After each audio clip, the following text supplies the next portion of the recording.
Hi, hello everyone. Today we are going to see one of the important decision by Madras High Court with respect to ITC reversal on manufacturing process laws. So this judgment involves interpretation of section 17(5)(h) of CGST Act. So before going into the decision, let us see what is section 17(5)(h) of CGST Act. So section 17 of CGST Act talks about apportionment of credit and blocked credits, and subsection 5 of section 17 talks about blocked credits specifically, and it says notwithstanding anything contained in section 16 subsection 1 and section 18 subsection 1, ITC shall not be available in respect of the following, namely, and in case if the goods are lost, stolen, destroyed, written off, or disposed of by way of gift or free samples, then input tax credit shall not be available. If you see the facts of the case, here the petitioner is involved in manufacture of MS billets and ingots. So the raw material for this is MS scrap. So he purchases MS scrap and pays GST on it and avails the input tax credit. Now in the manufacturing process of MS billets ingots, there is an inevitable loss of inputs in the manufacturing process, which is a normal loss in the manufacturing process. So the question here is whether section 17(5)(h) is applicable in case of loss of inputs in the manufacturing process, whether this is a loss of goods stolen, destroyed, written off, or disposed by way of gift or free samples. Now let us see the relevant arguments. The situations as set out above in clause H indicate loss of inputs that are quantifiable and involve external factors or compulsions. A loss that is occasioned by consumption in the process of manufacture is one which is inherent to the process of manufacture itself. If the loss is abnormal loss on account of loss of inputs which involves external factors or compulsions, then that's the case of abnormal loss. That is what is referred in class H. And if the loss is occasioned by consumption in the process of manufacture is one which is inherent to the process of manufacture itself, which is a normal loss, then that is not covered in the case of clause H. They have referred to Rupa and Company Limited versus Sestat Chennai.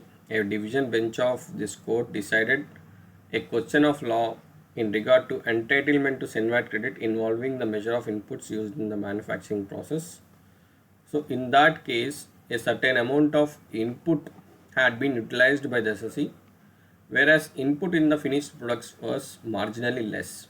So for example, input A was 100 kgs, and in the finished product the input A quantity is only 90 kgs, because the manufacturing process involves some inevitable loss, some normal loss.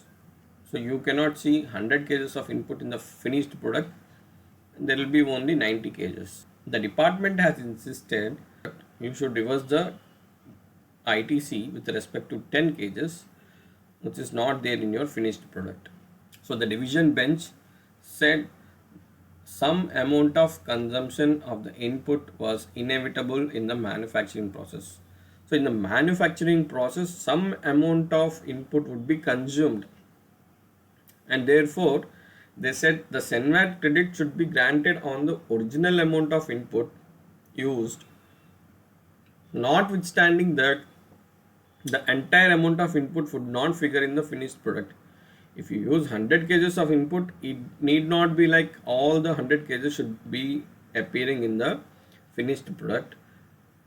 It can be 90 kgs also, which is a normal manufacturing process itself, and certain loss is inevitable. Therefore, SENVAT credit should be granted on the original amount of input, which is 100 kgs. So the SENVAT credit was allowed with respect to inputs of such finished product.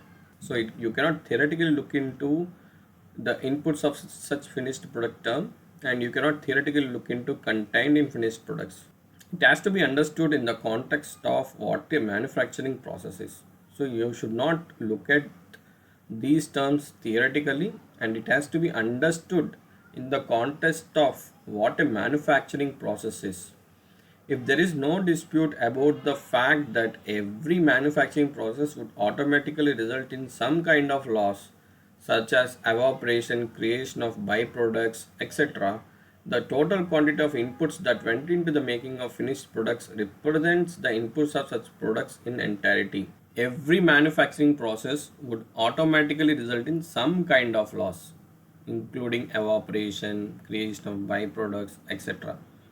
So the total quantity of inputs that went into the making of finished product represents the inputs. It is not the inputs which are present in the finished products which you have to see. So you have to look at the total quantity of inputs that went into the making of finished product. You cannot see the finished product and say the finished product contains only 90 kgs of the input, therefore I will allow the input tax credit only on this 90 kgs. No, you have to see how much quantity of input went into the making of finished product. The quantity of input which went into the making of finished product is 100 kgs. Therefore, the entire 100 kgs represents the inputs of such products in entirety, and therefore Senvat credit is available on the entire 100 kgs. The Madras High Court in this case is of the view that the reversal of ITC involving section 17(5)(h) by the revenue in cases of loss by consumption of input which is inherent to manufacturing loss is misconceived, as such loss is not contemplated or covered by the situations adumbrated under section 17(5)(h).